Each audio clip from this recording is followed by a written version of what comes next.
Good morning. Well, Good afternoon. Wow. How you doing today? I'm doing We good. late today. We know we late, but we had to make that long ride back from Los Angeles. We Yes. made it back to the valley. We back in the city of Las Vegas. Wow, that was a long trip. Yes, it was. Hey, my baby didn't sleep good last night. We was on the 32nd floor. Vicky don't do elevators. Understand, when we go to a hotel, we ask for the lowest floor, meaning nothing higher than 3. If you got the first floor, give us the first floor. But we really don't want to go higher than 3 because Lady Bell don't do elevators. No, not She too was much. a champion yesterday. She went all the way up to the 70th floor. That was the floor that you go check into the hotel. You had to check into the hotel on the 70th floor. I like the that. And the hotel room don't start until the 31st floor. And we was on the 32nd floor. But we made it through the night. Lady Bell, she survived up there on the 32nd floor. I think in 23 years, I think that's the first time she didn't sleep well. In 32 years, she was worried about the building shaking. She was worried about a tremor in LA. Didn't want to see no earthquakes. No. So we made it back home safely. Here we are on Sunday, October 20th, 2019. 293 days deep, Lady Bell. 72 days left in 2019. Marriage Boot Camp 2019. Here we are this Sunday afternoon. I can't believe it. See, we tried to get on all these other topics, but see, we talked about submitting last week, and then you talk about submitting, then you get more questions on submitting. I'm going to say it again. I don't think submitting is that difficult. I don't think it's that hard. We submit to everybody else.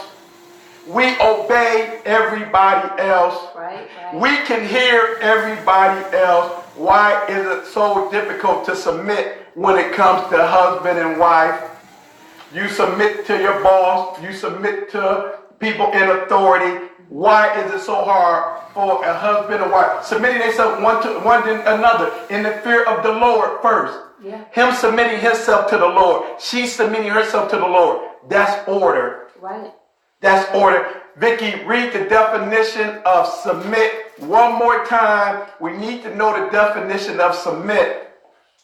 Accept or yield to a superior position or to the authority or will of another person. Say that one more time. I didn't catch that. Need the glasses. Accept or yield to a superior position or to the authority or will of another person. So basically, we're talking about order, superior, someone in authority. I said last week, I said order, I said place. I love to say this. Vicky said that we don't have too much problem with submitting, talk about submitting, because there's order, there's place. One thing I love about Vicky, out of the many things that I love about Vicky, Vicky knows her place. Vicky knows her place. Vicky knows her place. Vicky knows order, but mainly Vicky knows her place, and Vicky stays in her place. Vicky knows her place and she stays in her place. Know why Vicky knows her place and stays in her place? Because I know my place. And I stay in my place. There's order. There's a place for everybody. On a baseball field, you have the catcher, the first baseman, the second baseman, the shortstop, the third baseman, the pitcher. Left field, center field, right field. Everybody has a position to play. There's an order. The first baseman can't be over there on the third base trying to field the ball on third baseline. Now you got an open position there. Anything can get through. Anything can get by. Do the first baseman got to run all the way over to do the third baseman? Do the first baseman who's out of position over there at third base? Do he got to run all the way across the field to try to field a ball that's going down the first base line?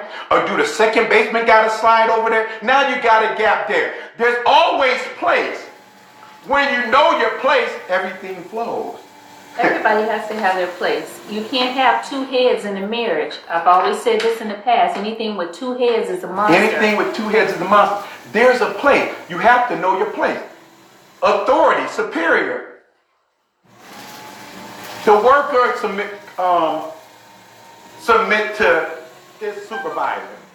The supervisor, chain of command, the supervisor submits to the manager. Chain of command. The manager reports to who? The next level. The next level.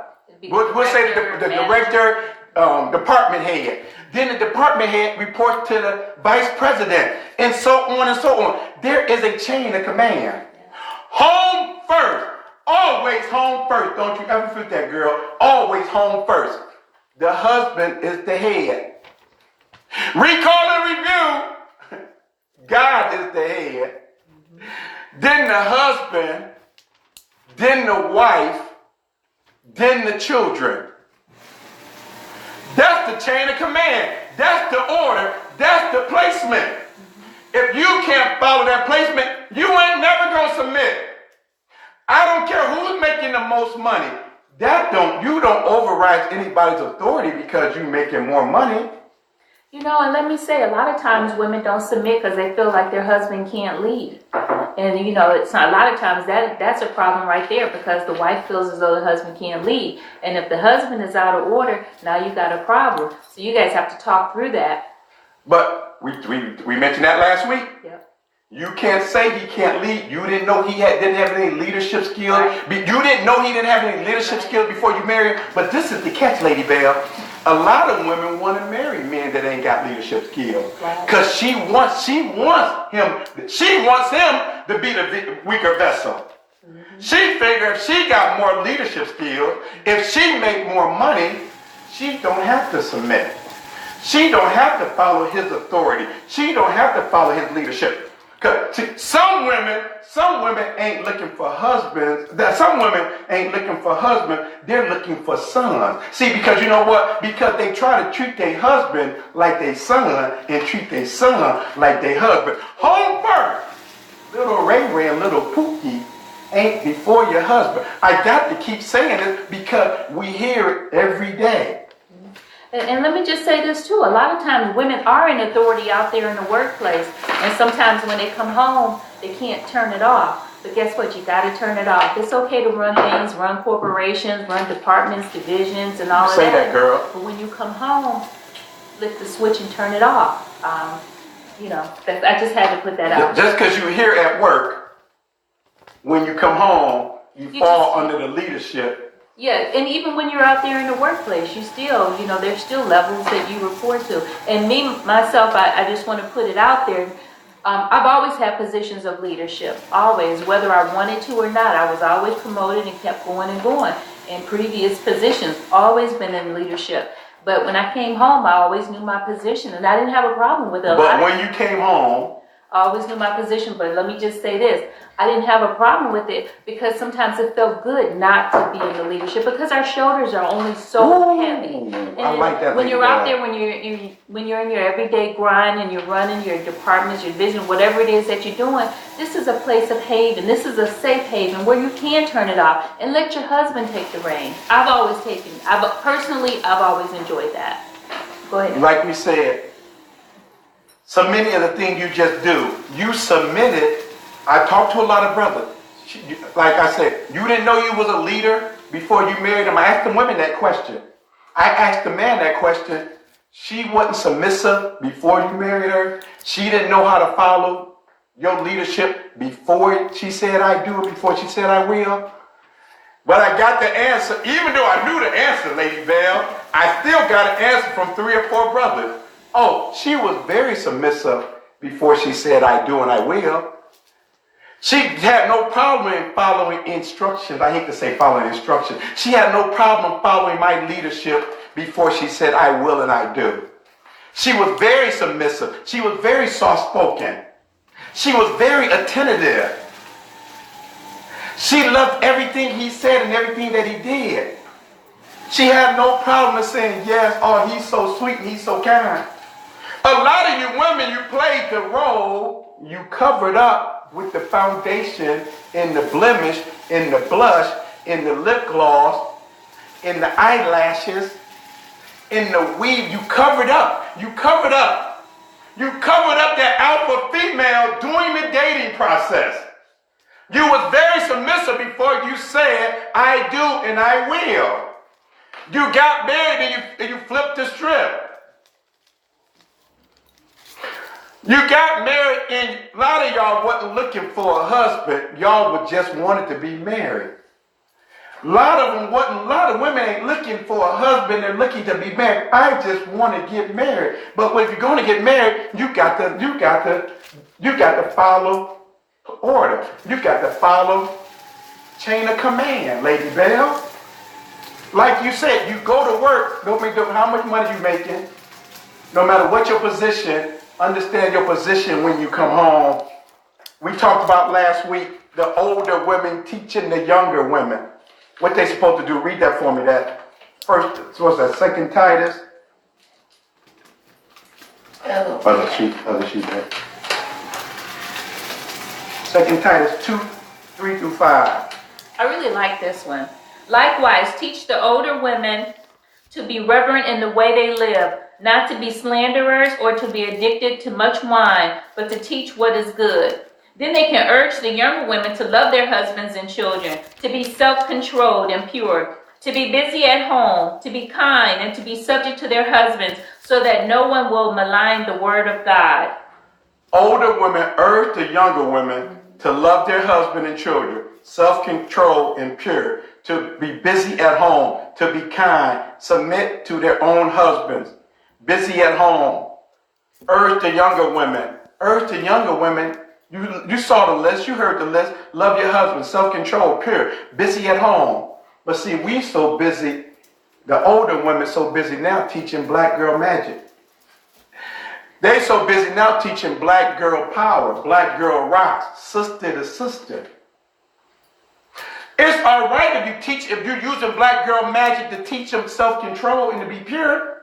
It's all right if you tell them, girl, it's all right to rock as long as you submit to your husband. Like I always say, there's no problem with line dancing, going to prayer.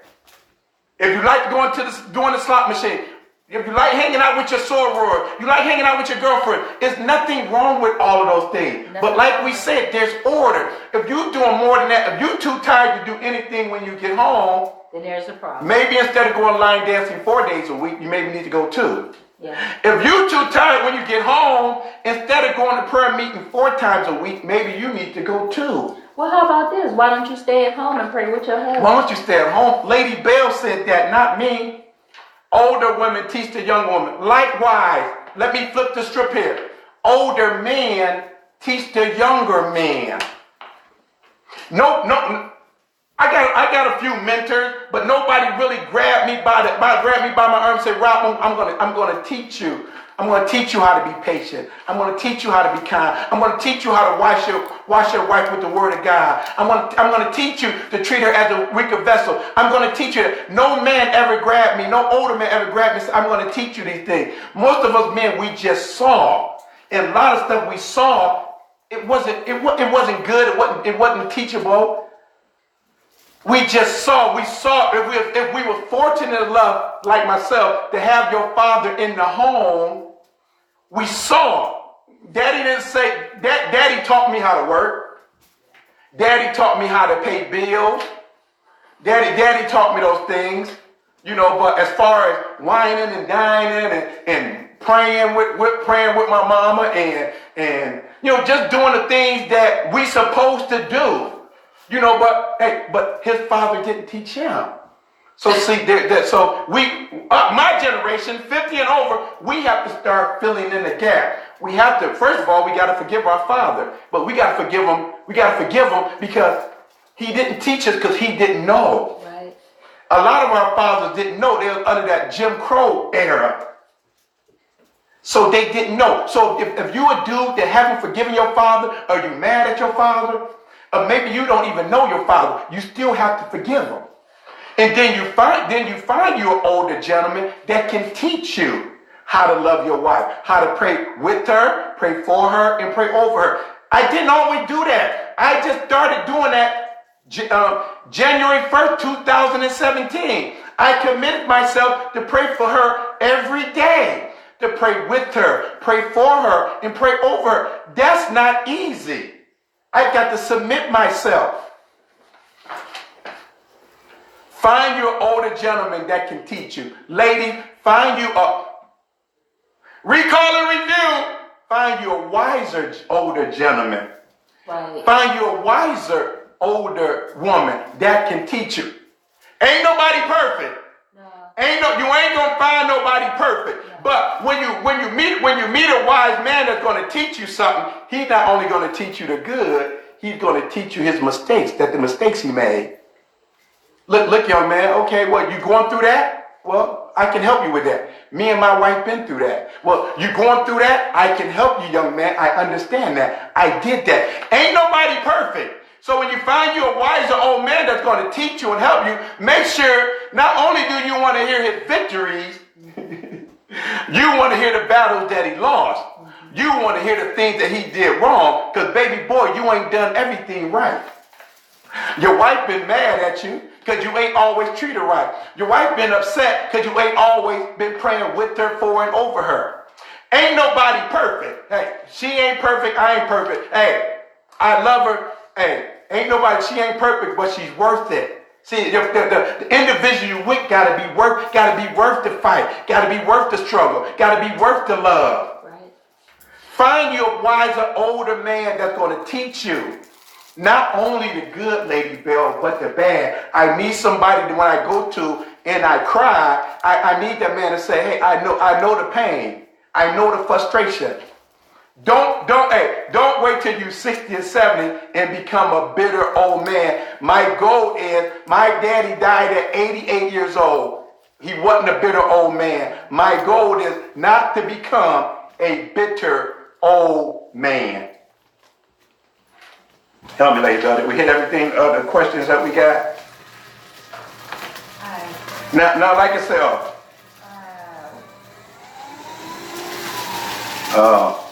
well, I hit on that when we hit on it. Let's all go back to DNA, did not ask, do not ask, you know.